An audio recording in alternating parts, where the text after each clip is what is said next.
Right, I've got two steering universal joints here on the bench in front of me. One is a correct part, one is a cheap Amazon part and has a huge problem.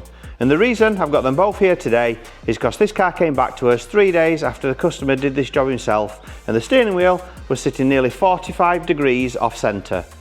Now on the surface it looks like a fitting error, but it isn't, and I'm going to show you exactly why. Because the problem is actually the part itself. So let's get into it. Welcome back to the channel, and in this video we're going to show you why when fitting a universal steering joint to an Audi Q5 perfectly, you can still end up with a steering wheel off centre, and what to watch out for when fitting it to make sure this doesn't happen.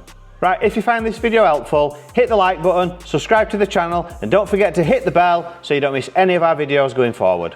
So this 2015 Audi Q5 came to us as a job where the customer had already bought the part off Amazon and tried to fit it himself. He'd actually fitted it correctly, but within a few days it was back to us, steering wheel sitting off to 45 degrees to one side, pulling slightly and frankly not safe to be driving around in. Now my first instinct when you see a steering wheel that far off is to assume the joint was fitted in the wrong position, and that does happen, but when I pulled the car in to have a look, the joint had actually been fitted correctly in terms of the process. The problem was the part itself. So the customer bought this part off Amazon and genuinely it looked okay. It doesn't look as good a quality as a genuine one, as we've found out once we've obviously got a genuine one in, and it seemed like a reasonable saving. But when I got it out and put it next to the OEM spec joint, the issues jumped out straight away. The steering UJ on this generation of Audi has an indexing system. It's designed so the joint can only be assembled in one specific orientation. You've got a notch on the shaft and a pinch bolt that locates into it. The reason for this is so the steering wheel is centered correctly and the column is straight. It's a reference point built into the joint itself, which on the Amazon one was built in incorrectly. Now at the lower end of the shaft, the Amazon part is on the left. You can see that the bolt on the left hand side of the part would be vertical, as it would on the Audi part. Now as we move to the other end, you can see that the joints are in a different position.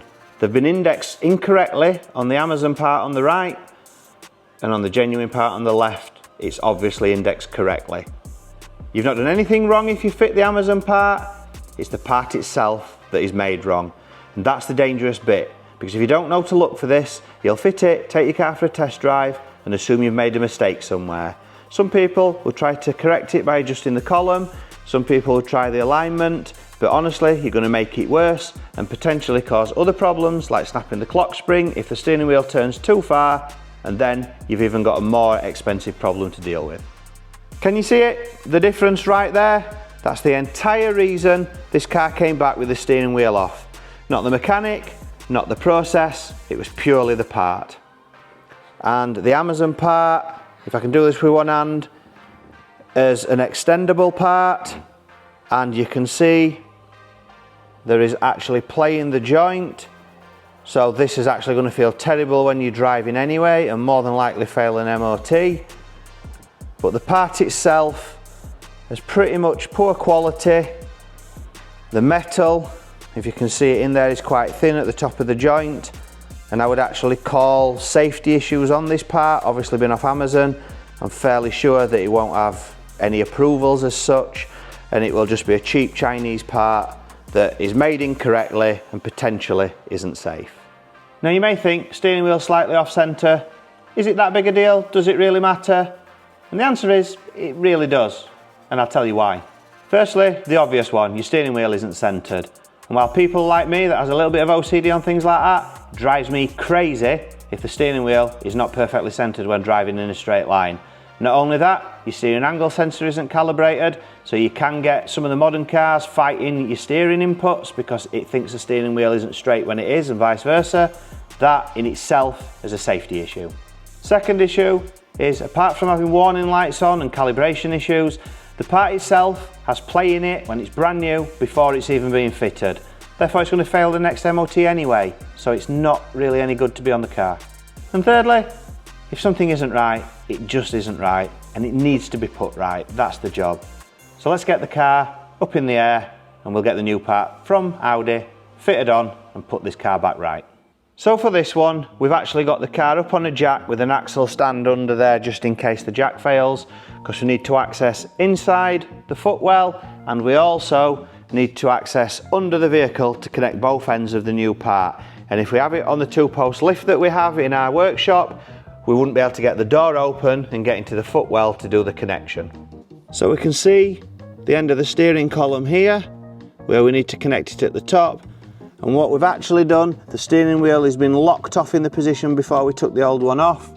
So we know that that would generally be in the right position for a genuine part. But just to show you, we've actually locked it off where the wheels were straight. So we know the rack's straight, so on this one, we're actually going to have to put the key in and take the steering lock off to straighten the wheel round and allow us to connect it on at the bottom once it's done. Another tip when you're fitting this is just put a light coating of a spray grease around the rubbers, which will make it a lot easier for you to pull the grommets back into position once you've actually fitted the part.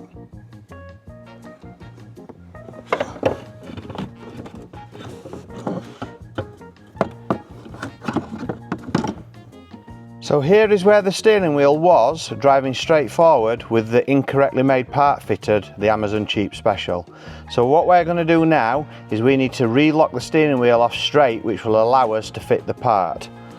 So we just need to insert the key, which will allow us to straighten the wheel. That is pretty much straight. Take the key back out. So the steering lock, it's gone slightly to the side. I'm going to see whether we can engage it at that, or I may just have to take the steering lock off again just to make sure we can engage it correctly. So it's then just a case of nipping up your bolt. Like I say, these will only fit one way. The bolts are pre-thread locked. You just need to give them a nice nip. That is now done. We just need to go underneath and do the same underneath. So after a quick test drive, after fitting the part, all the lights are still on for the steering angle sensor and the SP and things, so we're doing a quick diagnostic on it. We're using our new Launch X431 Euro that we have just purchased. We're fairly new to this, so we're still figuring out how this works. We used to be on the Autel system, but we're going to get into this and we're going to find out what codes are on there, get them removed, and also if we need to calibrate the steering angle sensor, we can do that as well. So one of the amazing things about the Launch X431 Euro is the high-speed scan. If you select the high-speed scan, it does a really fast scan. It's quicker than any other diagnostic I've used, and within seconds you have all your diagnosis you need and all your fault codes if there is any. So you can see there's various codes down to steering angle sensors and things like that. We're just clearing all those out. So after doing a quick diagnostic and having a look, we can see that the control unit in the steering wheel has no signal, no communication.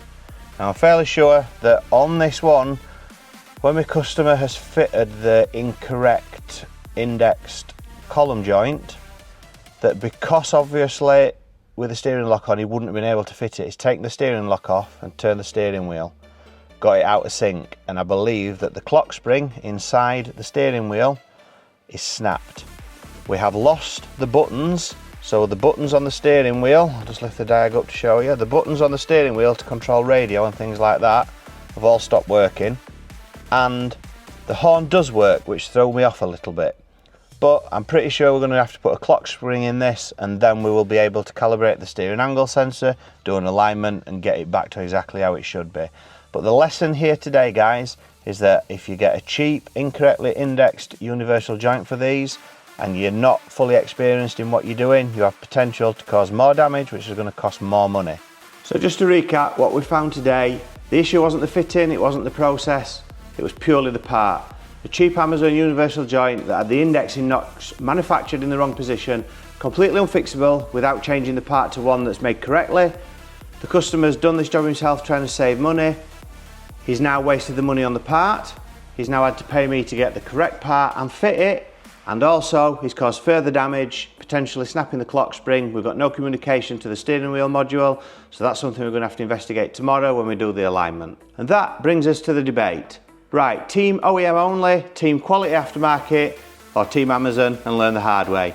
Drop your answer in the comments. This one always starts an argument and I want to see which side wins. Although on this one, I think I've got the upper hand with a team OEM only or potentially team quality aftermarket.